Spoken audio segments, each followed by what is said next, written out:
More memories are made when you're there for live NFL action. And when you need tickets, Ticketmaster's got you covered. As the official marketplace of the NFL, Ticketmaster gives you more ways to find your perfect seat.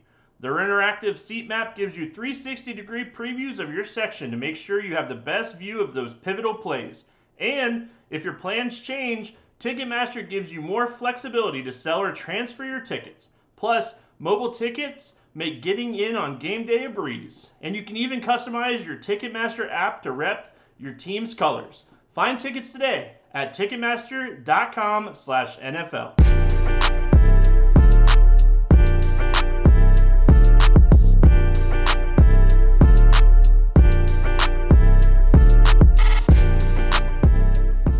Zach Wilson looked good. The Bengals got destroyed. The Bears lose again. We're going to cover a lot of ground here. Food for thought, week 5. Welcome back, Will Priester. It's good to see your face. Yeah, man, for sure. It's always a good time on this particular show, and one that I look forward to every week because I just get to unload my fandom and a little bit of technical jargon here and there. So always just grateful, man, that this show continues to roll on with you and myself.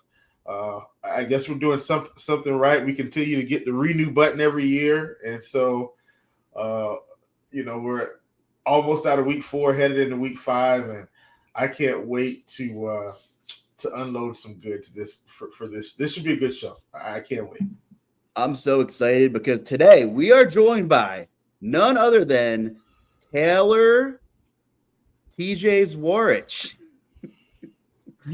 Why are you mixing in my first name in there, man? You sound like my one aunt and uncle who for some reason refer to me by my birth name as opposed to TJ like everybody else. But it's good to see you, man. I've been doing a few shows every now and then with Chief, and that's been real nice. But Luuch, I haven't seen you in, it feels like months. And so excited to get together with you guys and talk a little NFL and just whatever else pops up on our plates. It just must really suck for you that like by default that you're playing for second in terms of the people who are named Taylor in terms of popularity in like the country. Like, you know what I mean? Like you're playing for second, it's whatever. But, we will not make any T Swift references after this because it's just like bombarding television and I'm over it. I'm over it. That's what happens when someone who is more popular than the entire league combined starts dating one of the players. Hey, you know what? Let's get right into it. And elephant in the room, a lot happened. So much happened, and things are finally starting to take shape one way or the other. We're finally getting to find out some more truths about who these teams really are now that we're entering the 5th week here. So let's throw it over to our guest here, TJ, first. What was your biggest, in terms of outcomes in games or player performances, what was your biggest holy crap moment from this past weekend? I mean, personally, from a personal standpoint, it is the Saints getting just torched by the Buccaneers, and I need them to have I need Pete Carmichael to be relieved of play calling duties ASAP because they have way too many good playmakers in that offense for them to be doing so poorly. The Bills seem to really have figured out that Miami offense, and their defense continued to look pretty strong with a ton of takeaways. I found that one really interesting. And then the Bengals just really, really don't look good this year. One of my preseason predictions was that Joe Burrow was going to win MVP and throw for 5,000 yards this year. Whew, was I wrong? Yeah, those are 3 major outcomes that happen. Chief, touch on whatever you want to in that regard with those 3 things. What do you want to look to? I mean, we talk about Joey Bungles quite a bit. On the flip side, though, like great response from Tennessee after getting whacked by Cleveland. And, Burrow doesn't look great. T. Higgins has fractured ribs now. Nothing good is happening. But for a defense that is more than respectable as well, the Tennessee offense, after looking dead, almost hung 30 on them as well. So, definitely panic button season in Cincinnati, I think. Yeah, I mean, but once again, I'm really not shocked with the Bengals this season, and I'm saying that because once again, injuries can derail any franchise, and that's the bug that they're dealing with this season. And it started before the season even began with Joe Burrow. So honestly, I really didn't expect the Bengals to win as many games anyway. That's another reason I was so high on Cleveland to start the season. If anybody listened to anything I've talked about preseason, like I was very high on Cleveland because of the unsettling situation in this division. Like the Steelers suck. The Bengals, Joe Burrow's been hurt from the start of the season. Now T. Higgins is hurt, and so that just left Lamar with new weapons. And Beckham's been hurt. Andrews has been hurt. Guys on the defensive side have been hurt. Guys on the offensive side have been hurt. Like the one steady team has been the Browns, and then Nick Chubb goes down. And then Deshaun Watson didn't play this past week. So I think for me, the AFC North might be the most interesting division in football by the time we end this thing because of injuries. Like, to me, injuries have really just destroyed this division. Outside of – and Kenny Pickett got hurt yesterday, so we'll see what's up with that. The Steelers just probably need an overhaul. But outside of the Steelers, everybody else has, like, major injury concerns right now. Yeah, what a 180. I'm after that butt kicking that Pittsburgh took, and of course Kenny Pickett went down. It doesn't sound great. We don't have anything confirmed right now, but he's going to miss time. But I mean, you type in Steelers on Twitter, and you have every fan calling for Matt Canada's head. I mean, the offense is so bland. It's just 8-yard out route, 8-yard out route. It's so bad. And the offensive line, with the additions they made, like, they're no better than they were. They have no run game either. They're extremely predictable. I forget what the exact numbers were, but I read somewhere earlier this week that when they were under center, they're running over 80% of the time. And when they're in shotgun, they're passing over 80% of the time. So these are professionals who are in the 0.1% of expertise of what they should be doing. And we're in week 5, right? We are just about a quarter of the way through the regular season. Every game matters. There was rumors that Mike Tomlin said he wouldn't make changes maybe today. What could that possibly be? I mean, I know, like, I'm playing the public side here, and oftentimes the public BS is wrong on social media and whatnot, but Matt Canada should have been gone last season, if not in the offseason. I know a lot of teams don't want to uproot and can offensive coordinators or defensive coordinators in the middle of the year. But at this point in that division, rip the Band-Aid off. I mean, there has to be someone on that staff who is a little more competent and a little less predictable that can do something, especially now when Kenny Pickett's going to miss time. I mean, what a difference a month makes, TJ. I mean, like, how do the Steelers begin to fix any of their issues? It's funny. I feel like almost everything you just said about the Steelers could have been directly applied to the New Orleans Saints as well. But with the Steelers specifically, like, it's like you said, it's a good time, I think, to rip this Band-Aid off because that division is so wide open this year. I think the Ravens and the Bengals were the two favorites, but both of them have just been getting, just like as Chief mentioned, so wildly torched with injuries. Like, it's been crazy how heavily those two teams have been attacked. So it does feel like a good time to deal with it. I wasn't really that high on the Steelers this year to begin with, outside of George Pickens, and so it really hasn't been for me that much of one of those things that has caught me off guard. But I don't think this is really going to be their year regardless. They got a great defense. I don't think that offense is going to be there. I think they need some more protection and that new offensive coordinator, but I think they're a couple pieces away and maybe just a few years of experience away with that offense regardless. Yeah, and just keeping it in that division with Cleveland, of course, it seemed like Watson was trending towards playing despite the super limited practice reps. And then, as we inch closer to Sunday, well, get in there, Dorian. The NFL DFS preseason darling just shows you the margin in skill gap between the guys trying to make the top 55 and, the 90 guys that are playing in the preseason on every team, because, they were about even in time of possession, well under 3 yards per play. He threw 3 picks.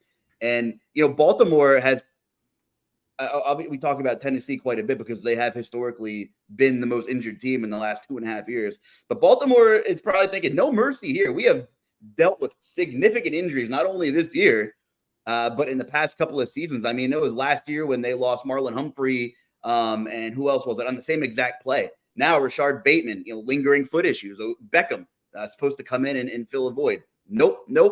2 more off the list here. So that Browns defense was not put in a great position because of obviously the lack of, consistent drives by the offense. But, that defense was supposed to travel a little bit better than they did. And, taking nothing away from Baltimore, that was a massive, massive win. And, Chief, we talk about 1-score games and you can't help who's on the schedule and things like that. Baltimore could not help that Deshaun Watson missed that game. Maybe they were in that building. I'm sure they expected to thoroughly take care of business, and they did. They whacked Cleveland and got it done. Yeah, absolutely. I mean, Deshaun Watson being out of this game is why this game was a train wreck. So I want to hammer that home because I think it's important, right? Like I've been talking about the fact that I thought Deshaun Watson was going to progressively get better and better this season. And right after we see a game that he's probably about as close to the old Deshaun Watson as ever, he goes out. Not only does he go out, remember, this defense in Cleveland was supposed to be elite in a sense, right? One of the best defenses in football, and they lose 28-3 now. Part of that, and I think this is where I want to drive home the fact that competent quarterback play in the NFL is important. If Deshaun Watson plays this game, I can assure you they don't lose 28-3. I'd put my house on that.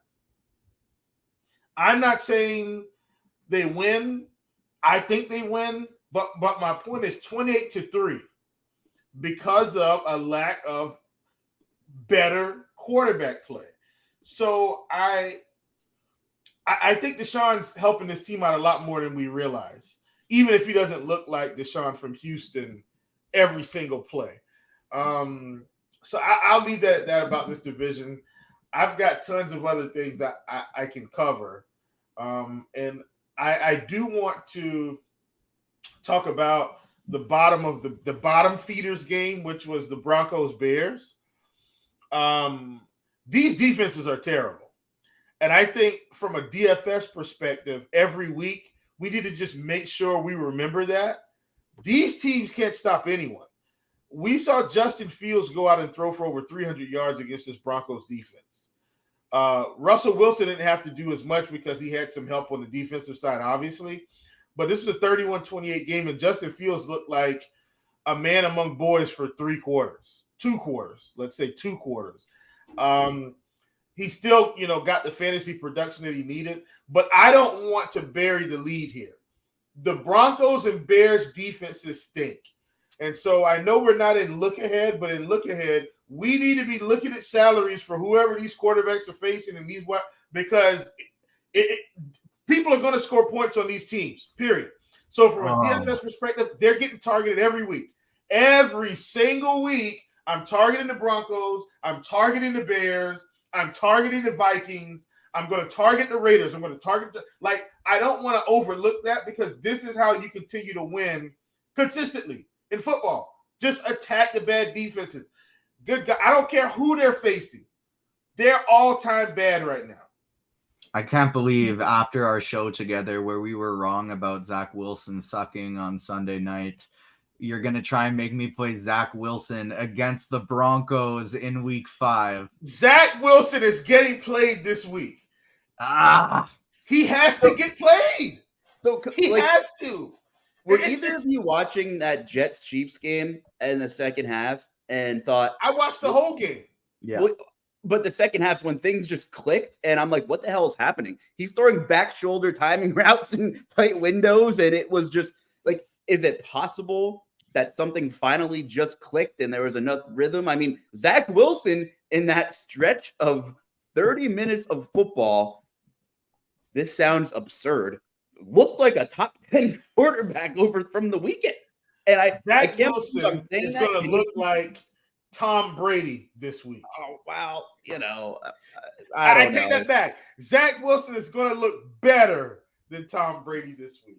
I mean, he has, like you said, he has a serious chance to carry that momentum. Are we seeing, this is maybe a bad analogy, but one of my favorite periods in sports was Linsanity. Great documentary, by the way, where it's just like, holy God, this guy is just, going in MSG and dropping 30 a game and hitting buzzer. And Jeremy Lin's a fine pro, kind of like when Nick Foles took over for that Eagles run and won the Super Bowl. He was just throwing BBs, like performing way above expectation.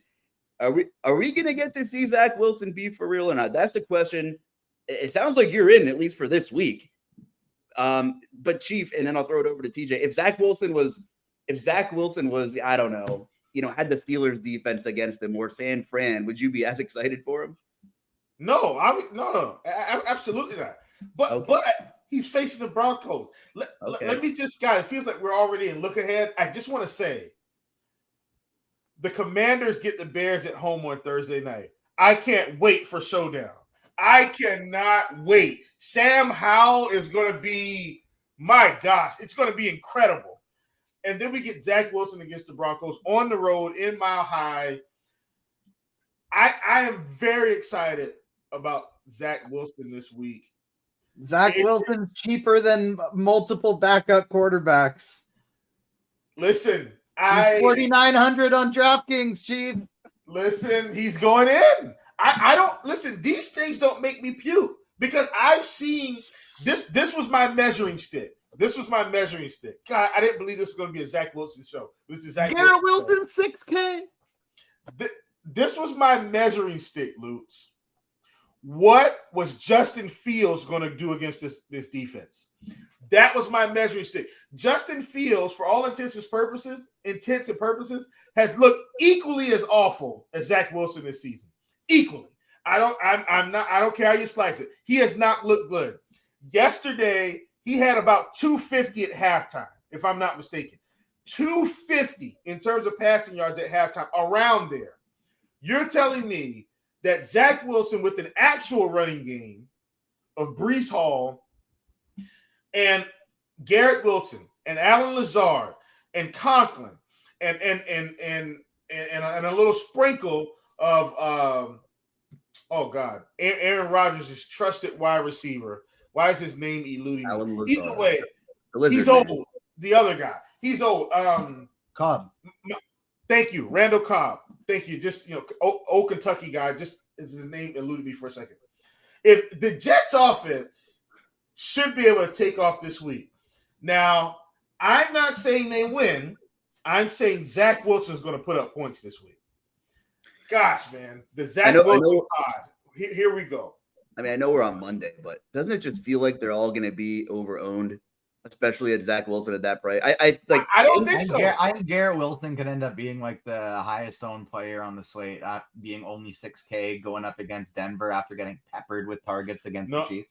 It's got to be the Dolphins against the Giants. We're already at look ahead. I didn't expect the Chiefs Vikings play at 425. That's the game.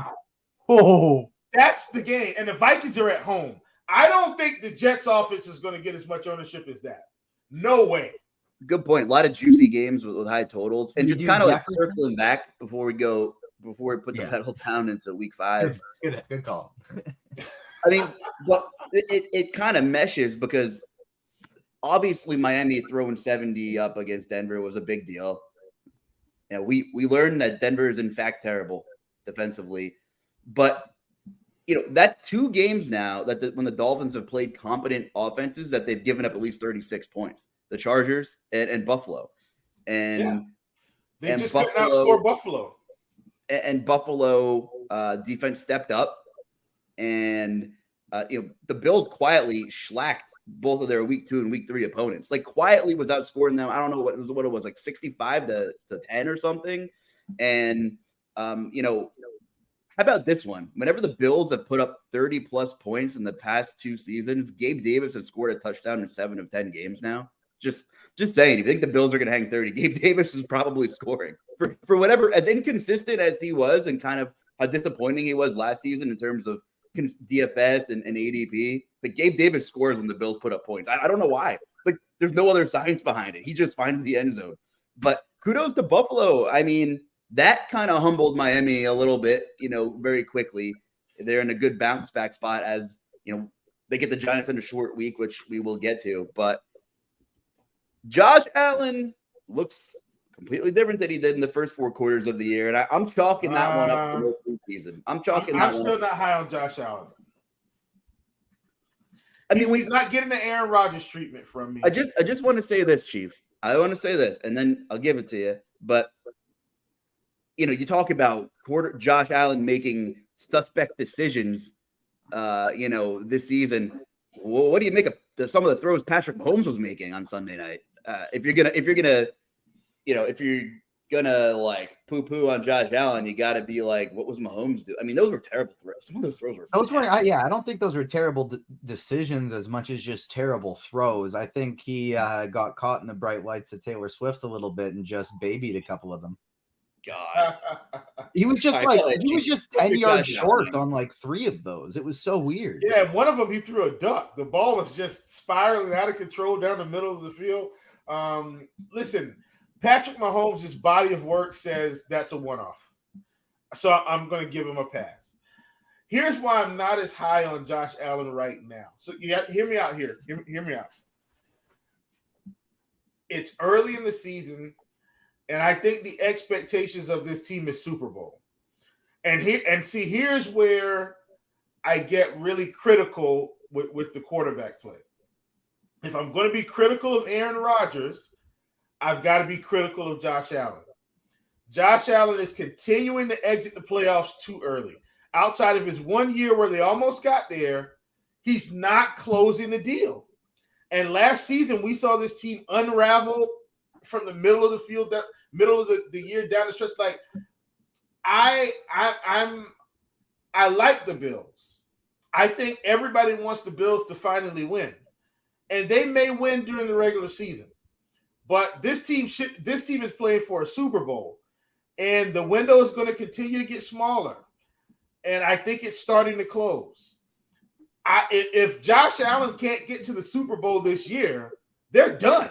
This is going to be the Jim Kelly era reincarnate without the Super Bowl appearances.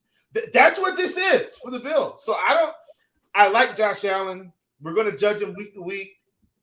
Did he have a really good season last season?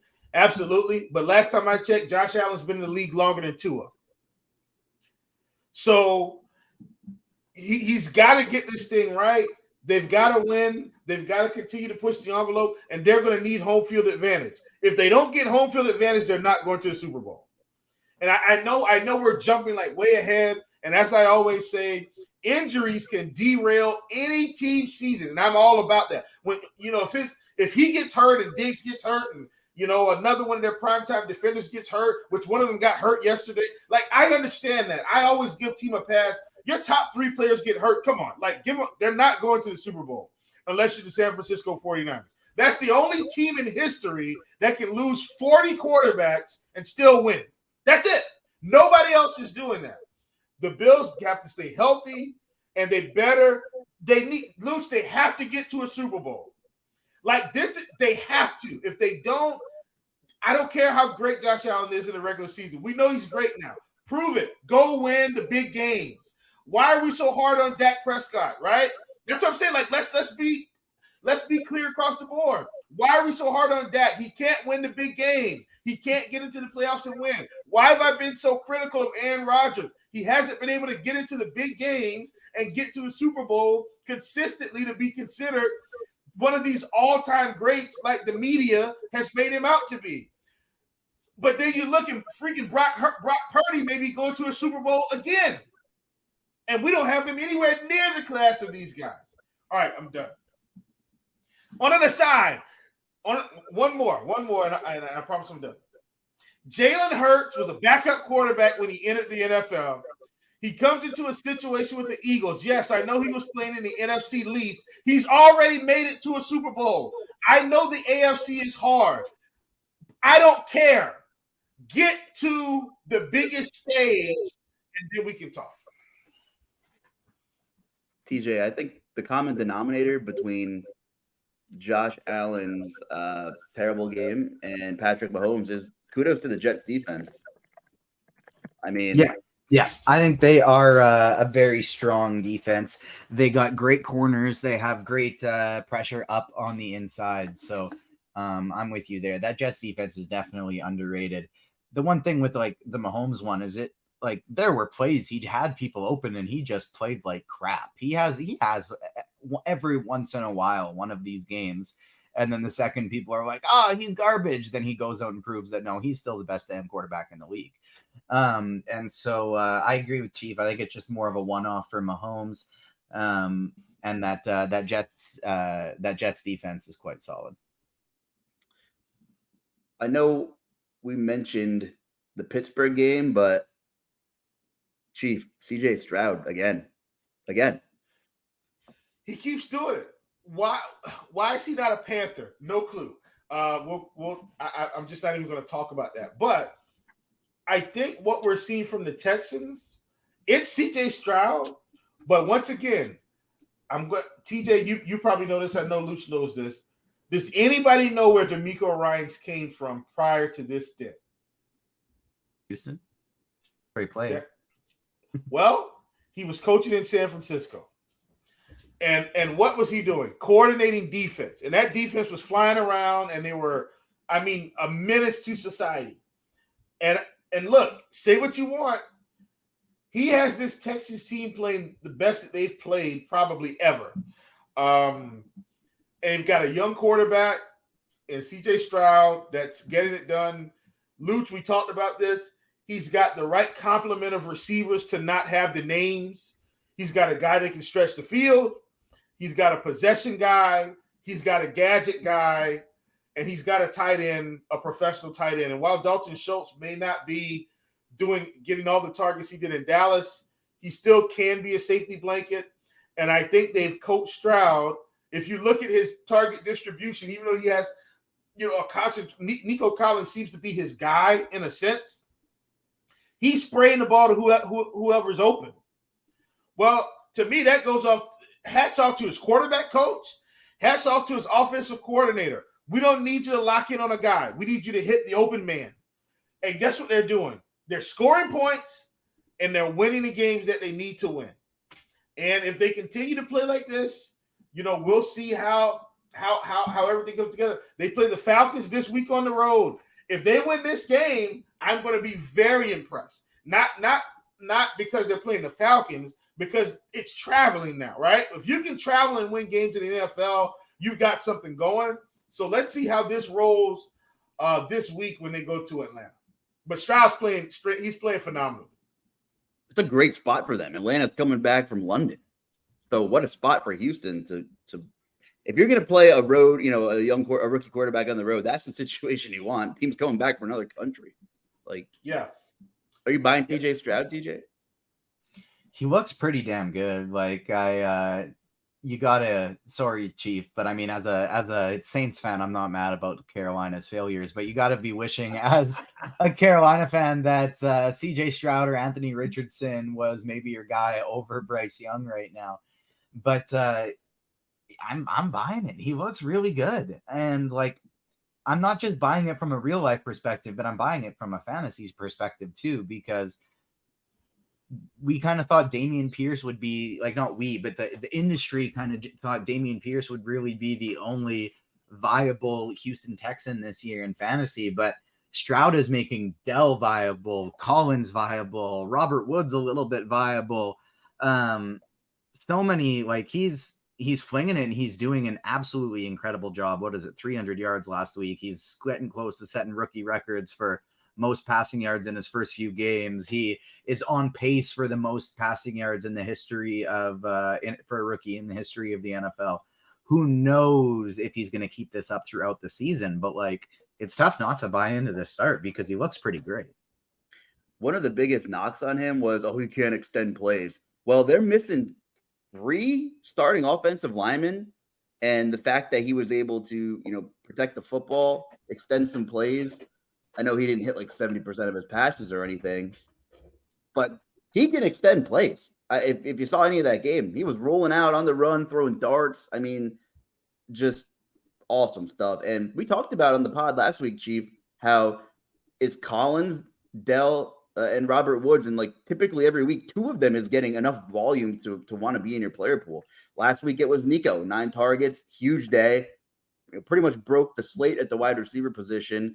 And Robert Woods didn't do anything, but he had 6 targets, and Tank Dell was the odd man out. So it seems like Stroud is locking on to maybe 2 of his receivers that he likes matchups in every week.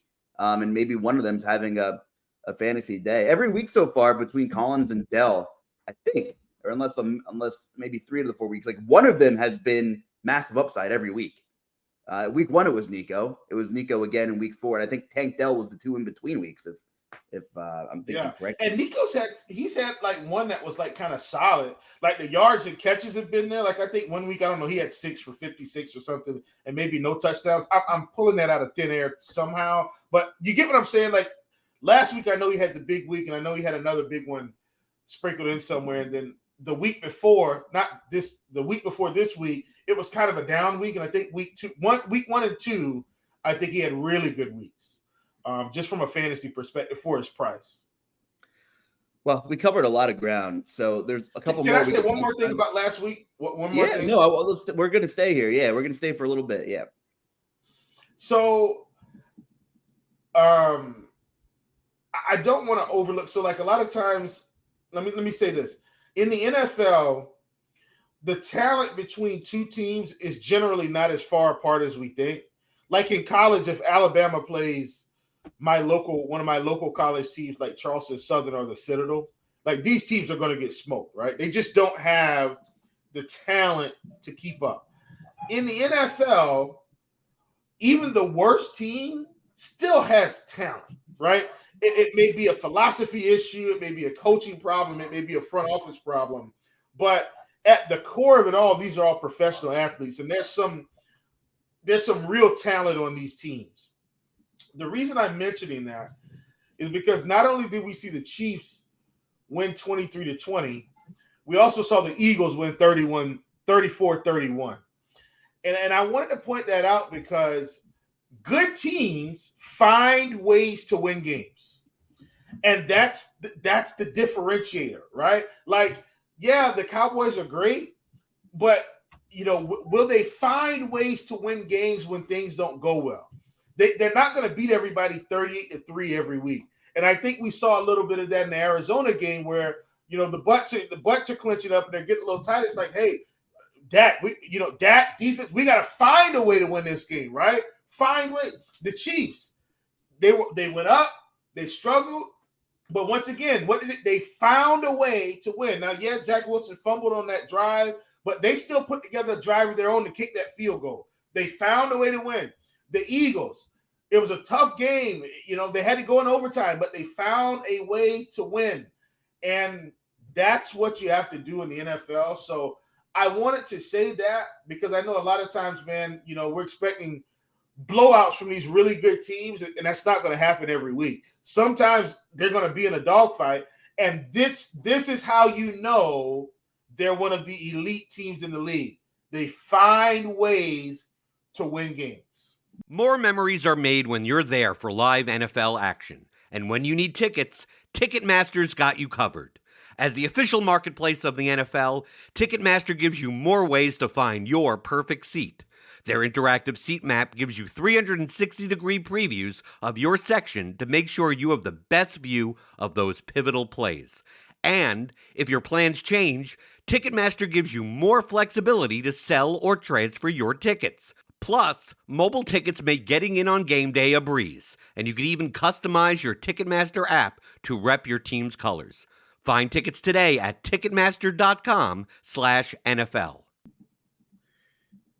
Jalen Hurts did what he had to do. 300-plus yards.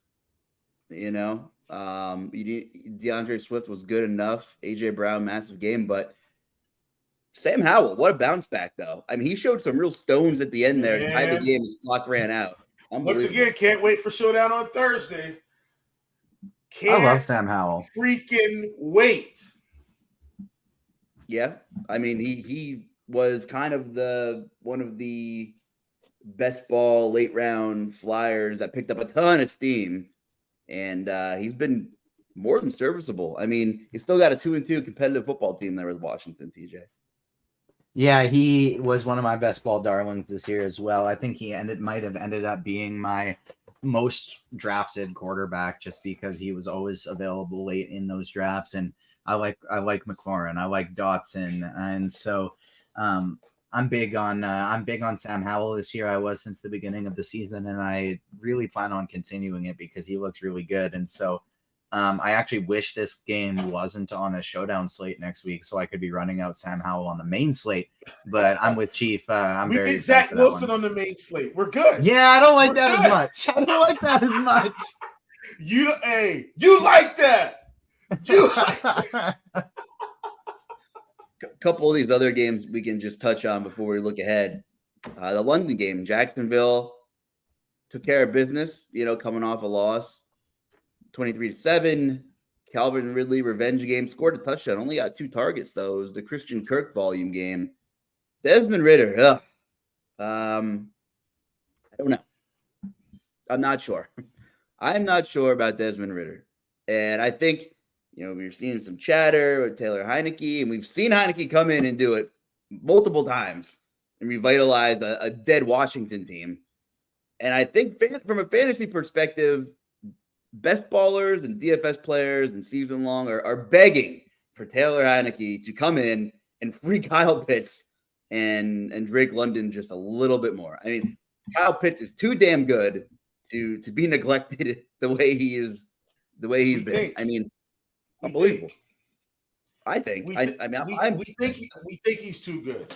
I think he's very good. Here's what I will say, and TJ, I'll kindly pass this thing over to you.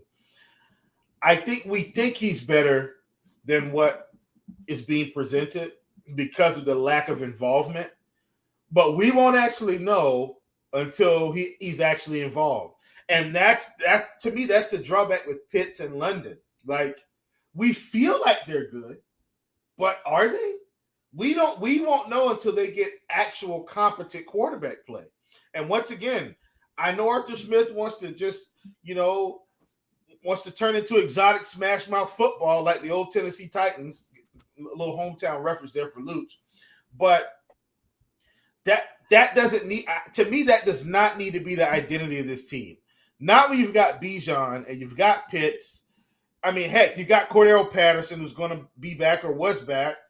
You've got all of these weapons, and we want to line up and be 3 yards in a cloud of smoke. That makes no sense. Put in a quarterback that can throw the ball down the field and give you a shot to have some honest offense. And just do it. Like, change. It's got to be a coaching philosophy change. Everybody likes the coach there, but he's not going to get it done with the running the football philosophy in today's NFL. It just doesn't work. Let me say this. For as much as I like the Titans, look at the Titans. They had Derrick Henry, and he's still in somewhat of his prime, but they've got to have weapons to win games. You can't just have Derrick Henry line up. I mean, Derrick Henry was struggling until he had, kind of popped a couple yesterday. Like, come on. Like, get with the times.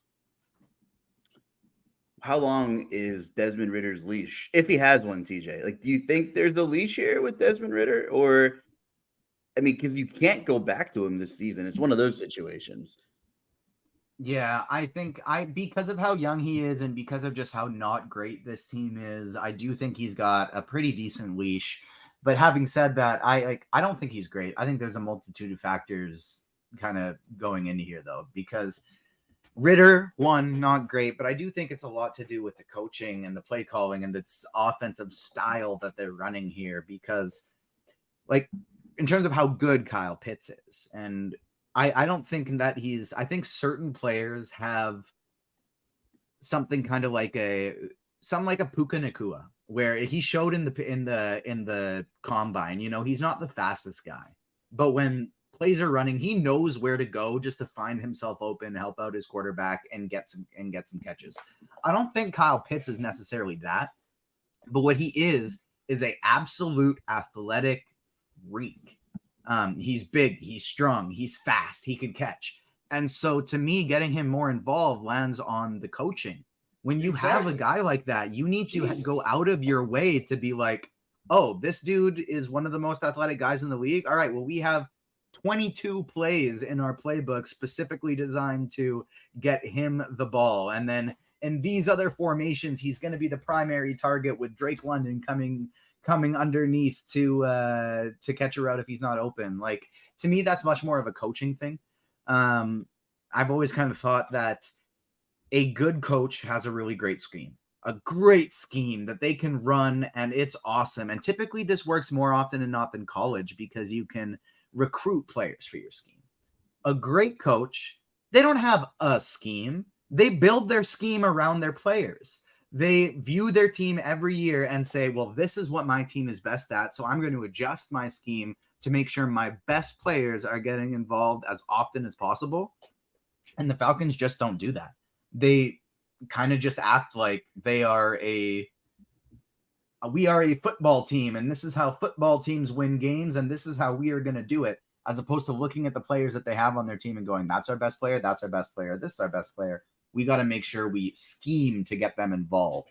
And I think that's an issue that their offense has right now. So why the hell on God's green earth was it John Smith getting 6 targets? And I have a soft spot for Johnny Smith, right? I do as a Titans fan, but good guy and very athletic at his position in his own right, but he's not Kyle Pitts. Like give us some more design screens. Like watch some Travis Kelce film and see how Andy Reid incorporate. And the thing that blows my mind is Arthur Smith had that Titans team humming when he, and granted they had a better offensive line, but it was Ryan Tannehill, AJ Brown, and Henry. But it was like Corey Davis and Jonnu Smith. You have some freaking talent in Atlanta. And the thing is, like Kyle Pitts and Drake London are not the players I'm about to compare them to. But you look at the Bengals in week 3, Joe Burrow's playing on one leg. Jamar Chase wants to get the ball more. He hasn't been involved. But what do the Bengals do? They move him in the slot, the X position, the Y position, the Z position, all over the field. They put him in the backfield and do whatever they can to make sure that they're getting their most electric player some touches. Look at Miami. Miami puts Waddle and Hill and Mostert and Achane all over the place to make sure they get their best players in position to get the ball. And Atlanta's more just kind of like, all right, this is how we line up. Get it to whoever's open this play. But they don't do anything out of their way to get their players in different spots so opposing teams can go, oh, that's the big fast guy. We better make sure we have a big fast guy on him. And then someone else right behind him. And then Atlanta never changes anything, and so they don't ever get the ball. Let me just throw this at you, Chief. Yeah, can I throw this at you, Chief? Sure. So in terms of catchable target rate, Drake London is at 59% and Kyle Pitts is at 57% this season. I'm cycling through out of any, let's see. Oh my good Lord. There are 130 NFL players that have ran at least 50 routes this season. Kyle Pitts ranks 128th and Drake London is 126th in catchable target rates. They are pretty much dead last out of any qualifier. They don't even have the opportunity because no one can get. There is no bigger indicator of piss poor quarterback play than that. Then you can't even get your stars the weapons. And it goes hand in hand with the young quarterback, accuracy issues, and scheme. Scheme something better, something easier, right, Chief? Like get the ball in their hands. Yeah, I think, and really, I think that's a theme around all teams at some point in time, right? Because I want to go to some of the good teams, or one of the good teams, like the Bills. Last season, Stephon Diggs ended the season incredibly frustrated. It's like, bro, it's like I'm not trying to be cocky here. I'm the best receiver on this team, and I've got 3 targets. I've got 4 targets. I've got 5 targets. What is this? right? Like your best player should never, your best wide receiver, let me say that, should never end a game under 5 targets, in my opinion. I mean, absolutely never. I don't care if you're up 21-0 at the half. Like, they need work, right? You've got an electric running back. They don't get 8 carries. You're giving them 15 carries plus because you want them to have opportunities for production. Like, a lot of times, that's what targets and carries are. They are opportunities for production. I'm going to go to another team because I think this guy, yeah, he's been a prima donna, he's been a diva, but he should be. And that's A.J. Brown. Look at what A.J. Brown's done the past 2 weeks when he gets freaking targets. I don't care if Devontae Smith's on the team. The man should be getting 8 to 10 targets a game, not 3 and 5. Like, come on, right?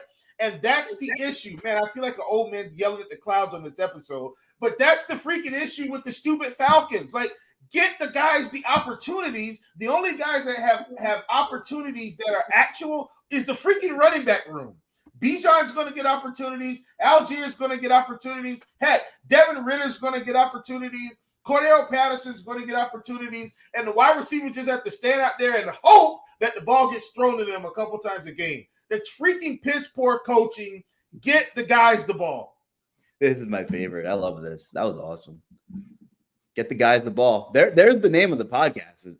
Get the guys the ball. And just for reference, TJ, the lowest catchable target percentage on the Buffalo Bills out of their top 4 guys, meaning Gabe Davis, Stephon Diggs, Dalton Kincaid, and Dawson Knox, is 83%. And Dalton Kincaid just got there.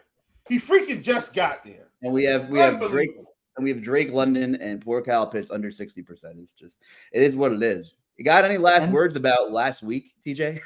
That's why we said we gotta, like, it's twofold. One, Desmond Ridder isn't making good passes, and 2, you can get those numbers up a lot higher if you throw a lot more screen passes, jump passes, specific plays to get those guys involved. And so they got a lot of things that they got to fix. Speaking of a lot of things that they got to fix, I'll start it and end it with my poor Saints. It looks like they are going to be without. It looks like they're just going to be without the ability to win games this year. It's so ugly. The offensive line sucks and the play calling is just horrific. So I would love to see that change, but it was just announced as we look ahead to next week here. Sorry to bury the lead a little bit, Luuch. They said they just announced they're not making any coaching changes for next week. But another thing that I just saw pull up on my Twitter is Jonathan Taylor is practicing this week, and they are not ruling out him playing in week 5. Well, that is interesting. And I know if you're listening and you're a Cowboys fan, you're thinking, how did they not mention the Cowboys bounce back? We will talk about them because they have a huge game this week. How could you not mention the Rams Colts overtime thriller? And Anthony Richardson popped off for over 30 fantasy points because he's running the ball like crazy. We will get to them as well because they have a huge divisional game. I completely forgot about that. The poor Jaguars have 2 back-to-back games across the pond, and they're staying in London to play the Bills. So I know we just talked a lot about Atlanta, which I didn't expect, but that's why I love this. Does that actually favor Jacksonville already being there for 10 days or whatever it is, and having Buffalo coming off just the highest of highs in a big division win? We have another London game. We have Kegs and Eggs, baby, 9:30 Eastern. Buffalo and Jacksonville in England. I don't think Jacksonville's good enough to beat the Bills straight up. I'm still taking the Bills. But they got the handicap of being the time change and a lot of unconventional. I don't think it's They're that big. they're the home team. Like the Jacksonville Jaguars are England's football team. So they've been the one team that's been there every season. They're basically at home when they go, and I still think they're going to lose this game. I don't think it's as bad as the Dolphins lost this week. Let me say that. But I think they lose. To me, it's going to be just like the Commanders, Eagles, the Chiefs, Jets. Remember, good teams will find a way to win. The Jaguars are trying to be a good team. I do think the Bills are a good team. They just have to close the deal now. And that's where I'm at. Kind of kind of like the under in that game. It feels like it's going to be a little uglier. 5.5 point spread though, so it just has the making and the feel of a little bit lower scoring than the Bills just drop almost 50 on Miami. Well, got to add in that travel just a little bit, and Jacksonville's probably a little more formidable defensively than Miami. Anyway, I think the Bills make a statement and win like an ugly game and make another statement, I should say. I don't disagree with you there, and I don't actually agree with Chief too, and that it will be similar to those previous games he mentioned, which leads me to like the best is I want to take Jacksonville with the points. I don't want to think I want to mess around with the money line, but Jacksonville plus 5.5. Oh, okay. 5.5 for Jacksonville. I don't mind that at all because I do think this will be a close game. What are the odds? Minus 120, I assume? I haven't looked at that. I just saw the spread on an app. It's DraftKings has them getting 6 at minus 112 actually as we're recording right now. So they're plus 6 at minus 112. On DK. Give me the alt on that. What's plus 7? I don't know. I don't have that book open. I have scoresandodds.com open. Like that's what I might take it alt like. Because here's the thing. Like I do think the Bills are way more explosive than the Jaguars right now. But I'll take a touchdown for sure. Like in the NFL, I'll take plus 7 all day. Most games aren't going to be won by more than a touchdown unless it's like when you look at obvious matchups like 49ers, Cardinals, Cowboys, Patriots, and even Chiefs, Jets. Imagine this. I took the money line on the Chiefs, not the points. Thank God. But you see my point? Like in the NFL, the talent gap isn't as wide as we think in most situations. So I'll take plus 7. I'll take plus 7.5. Give me a full touchdown. I'm in as long as it's minus 150 or higher. EJ, bring us into another game. I guess, Chief, congrats on that parlay that you hit yesterday with the Chiefs money line. I bet you were sweating there in that fourth quarter. Listen, I know we talked about that one on the RotoGrinders pre-lock show. That was a obviously, six-legger. So we talked enough about Zach Wilson and the Jets against the Broncos and things like that. But the one DFS thing I do want to touch on is I really like the idea of starting my lineups with. We obviously have that one huge total game, and I love the idea of starting my lineups with Justin Jefferson and Travis Kelce, and then going with those cheap guys on the Jets, like Zach Wilson, like Garrett Wilson, like Allen Lazard below 4K over on DraftKings. That's going to be one of my favorite, I think, ways to start the DFS build for the next coming week. How do you guys view the Dolphins offense after 1 week down, now going up against the Giants, huge favorites? Like, do you think the Dolphins are going to be back to their 500 yards a game self? Listen, I'm so glad you mentioned this. I didn't know if you guys were going to mention it. I've been sitting on pins and needles, sitting over a boiling pot of water. I'm going right back to the Dolphins. I played the Dolphins pretty much every week of DFS. I am literally going to be plugging in so much Tua, Tyreek, and Waddle this week, it's not even going to be funny. If you don't think this team's going to get off against the freaking Giants, my gosh, like, I hope the Giants play well tonight. Like, that's really what I'm hoping. I hope the Giants look like an all-time offense so they can go down to Miami and get shellacked. And not shellacked. I actually want the Giants to keep up so Miami can keep scoring. But my point is, I think this is a primetime spot for the Dolphins. I think they're going off again. I think the Dolphins score 30-plus points here. So anything I can get on the books, like they're probably going to come in, I don't know, maybe 24.5 or something. Where are they at right now, Luuch? We have a line on that game in terms of just their points. Like if anything in the 20s, I'm taking the over. Anything, and I might even ladder up some of the alts all the way up to about 31.5. I don't have any alts at the moment, but mega favorites. Like kind of on the flip side, we're recording Monday before the Giants Monday night game, but I mean, Daniel Jones, 5,800. We know he has rushing upside. I don't mind pairing him with Waller and getting the ceiling player if there's only one. If there's only one ceiling Miami player at this rate, it could be a chain. He might have 8 carries and score twice and break a 60-yarder. But it just feels we're waiting on Jalen Waddle. He was in my Bills line. I was really disappointed with the lack of Jalen Waddle explosiveness against Buffalo. We're still waiting on that. So like if you're looking to get the one ceiling guy and have a cheaper start, I like both sides of that. As bad as Daniel Jones can look from week to week, I will never stop thinking about using him in my player pool because of that rushing upside. If he gets 80 yards in a score at less than 6K, you're in a negative game script. You're probably on your way, but we'll see how he looks against Seattle. First of all, that's for sure. That game, I think, will deliver at least on one side for DFS purposes. Yeah, I think that makes sense. I really like the Dolphins for DFS purposes in this one. Tyreek Hill, I think, is poised for a great bounce back spot. He really let a lot of my lineups down. It kind of was unfortunate in terms of my main lineups last week. The ones that had Stephon Diggs also had Tyreek Hill. But I'm still going to be going right back to the well. Yeah, we mentioned the Eagles. We didn't mention the Rams, who had an OT win at Indy. Tough matchup for the Rams in this one. Will Cooper Kupp return? And if he returns, how much will he play? It's Monday. Tune into another show to find out later this week when they have more information. But that's an interesting one, right? Will Cooper Kupp return?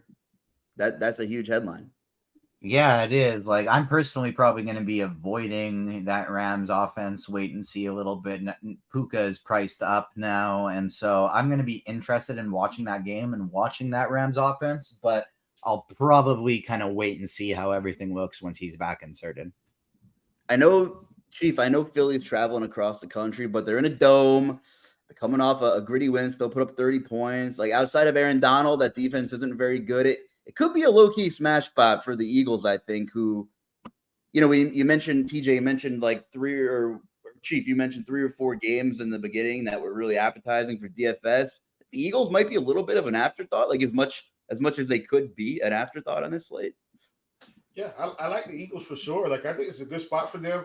I was kind of thinking about putting together some mini Eagle stacks yesterday, like some Hurts and AJ Brown and Devontae, and I just didn't quite pull the trigger because I did a lot more hand building yesterday, so I didn't quite get there. And I looked at the game and I said, "Yep, I knew it. Like, I knew it was a division game, but I figured, the way Washington's scoring. One of the things we can say about Bieniemy, Washington can score points now.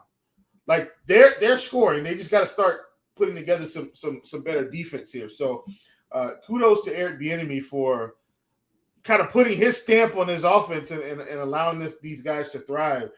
I have an under the radar game this week, and we've already talked about most of them, so you probably already know what it is.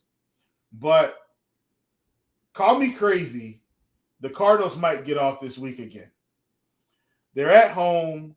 Burrow's still struggling.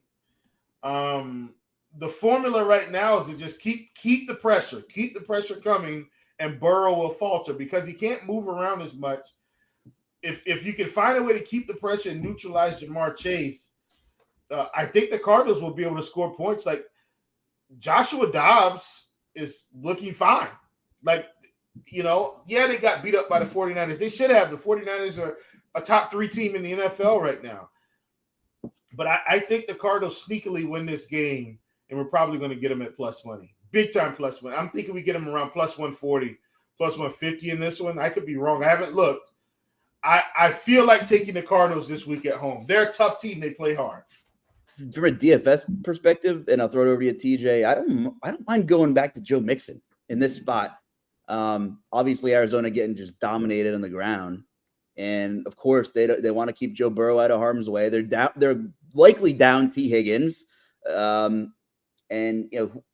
Just seems like such a pedestrian play. Joe Mixon at 6,400. Like, I don't know, but it's such a, in terms of recency bias, he was totally game scripted out of that Titans game too and still got 14 carries. Totally.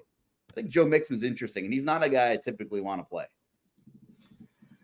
I don't know if I'll get there because I just honestly don't know if he's good anymore. Like, I think running backs just get to a point. You're seeing it with Dalvin Cook too, where it's like when they lose that half step, they just are not that same player, and it hits in the late 20s. So I don't really think I'm going to be going to Mixon in this spot. I like Alvin Kamara a lot more for just like $100 cheaper. Kyron Williams more for a couple $100 more.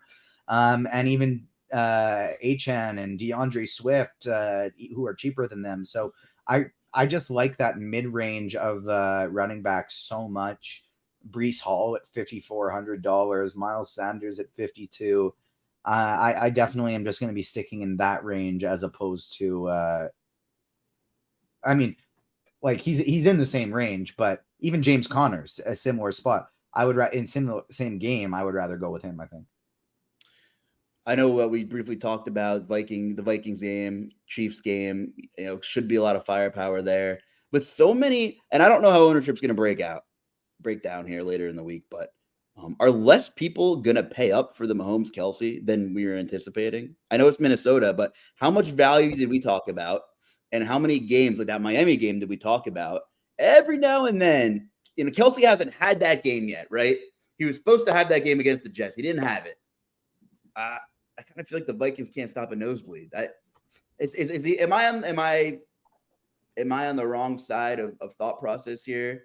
Or is everyone going to galaxy brain themselves into not giving them to the ownership they deserve? Because you're going to have to pay for them, right? You're going to have to pay a premium to play both of them. You think they'll be popular? Like the most popular duo? The stack will definitely be low owned, I think. Mahomes because they're expensive. Yeah, exactly. I think Mahomes at that price is going to be tough, especially pairing them together with how many great receivers we want to pay up for this week.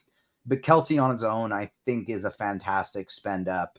And just like a Jefferson Kelsey mini stack, it's expensive, but then you just mix in a bunch of salary savers. I would rather do that than Mahomes and Kelsey. TJ, I know you have to bounce. So is there anything else you want to get off your chest here before you leave us? I've had a disappointing past couple of weeks. A lot of really good takes just mixed in with a couple, one or two bad ones that bring down a lineup and sets me in the min cash range as opposed to a big win. So hopefully going to turn it around. I feel like, I can't see myself getting to much Patrick Mahomes, Jalen Hurts this week, just because there are so many other great options from a DFS standpoint who are nice and cheap.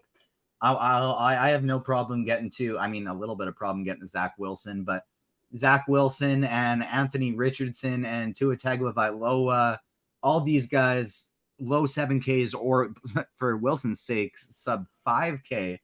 I'm going to be looking to save salary there, save salary at running back, and just get as much Jefferson, Tyreek Hill, AJ Brown, Chase, Waddle, all of these great receivers who are so expensive. They're definitely going to be my priority in DFS next week, and probably for the next few. They were my priorities in best ball this year. These early expensive wide receivers. That's I think they're going to be the top dogs from a DFS standpoint all year long. Them and Christian McCaffrey. And so on a slate like next week with no Christian McCaffrey because he's in the night game, I can't see myself spending up at running back too much. It's going to be all about those receivers. Chief and I will cover a little bit more ground, but we'll get you out of here. Where can the people find you on Twitter, TJ? So you can find me on Twitter, TJ_Zwarych5, ZWARYCH5, and I'm always posting content on the RotoGrinders page, so you can usually just find me on those socials as well. I'm writing up Thursday Night Football, Sunday Night Football, and Monday Night Football prize picks articles, as well as DraftKings and FanDuel strategy for the Sunday Night Football showdown, expert surveys, my top fantasy quarterback rankings for every week, and so I do rank them 1 through 32, at 1 through 30, everybody who's playing, no matter how many games they are, with a little blurb about each of them. So make sure you check out those articles. And yeah, you can find me on socials, TJ_Zwarych5, or also at Agents of Fandom, where I'm talking about movies, TV shows, and video games, stuff like that. Appreciate it, buddy. Enjoy the rest of your week. Check out TJ. We'll close out here shortly. Thanks for joining us again. Appreciate it. Chief, this doesn't have to be a super complicated. Doesn't have to be a super complicated answer. Are you in or out on Derrick Henry this week? Kyron Williams just had a hell of a game against these Colts. They still have to force Buckner, but they had some trouble, keeping some points off the board. Big divisional game, usually pretty gross. But you have Anthony Richardson, who's been putting up points at will against a good Titans front seven. I don't know. There could be some sneaky points. I'm not feeling like some kind of crazy stack here, but I feel like if Pittman gets 10 targets, maybe he's certainly in play. Derrick Henry looked pretty good. The Titans were blocking really well. He typically has pretty good game against the Colts. Maybe you look at Pittman, or Henry, excuse me. Not like a ton of a super healthy game environment, but there are some individual one-offs, I think, in that game that could be pretty interesting. Yeah, man. I was on Derrick Henry last week. I talked about it, especially on DraftKings, where the price had come down to $7K and nobody was interested in playing him. And once again, we saw him pop for, I think, was it 122 and a touchdown? And he threw one. And he threw one too. Right. So that's what I'm saying. It's like, look, Derrick Henry is still Derrick Henry. He's just kind of one of those guys you have to play every week. And as the price had come down, I talked about it on the Blitz show. I said, man, Derrick Henry at $7K is like, this is a good spot to start getting some shares. And sure enough, he came through in the clutch. So I don't hate the Derrick Henry call at all. And Tajay Spears is really cutting into his work like a lot, but it's keeping him fresh. And he's gonna get the goal line work regardless. So I think he's interesting. I think we're on the same page there. I promised we'd talk a little bit about Dallas, and I know you got to get out of here soon too. So huge NFC Sunday night football game, Dallas and San Fran. Dallas completely responded, forced New England to make a quarterback change in the middle of the game. We know New England had their problems, and I know you can't just say, well, Team X beat Team Y, so Team X should also beat Team Z. New England hung in there against Miami a couple of weeks ago with that bizarre ending. But maybe we're pumping the brakes ever so slightly on Miami, right? That defense, we'll see. Dallas, no doubter against New England. Now they'll have arguably the toughest test in the NFC outside of Philly, traveling to San Francisco outside. I got to be honest with you. I do not expect Dallas to win this football game. But even if they keep this thing down to the final 3 or 4 minutes, I'll be very impressed. I will be very impressed. Big win for them regardless in week 4. What are your expectations with them against the Niners, Chief? Get destroyed. As simple as that.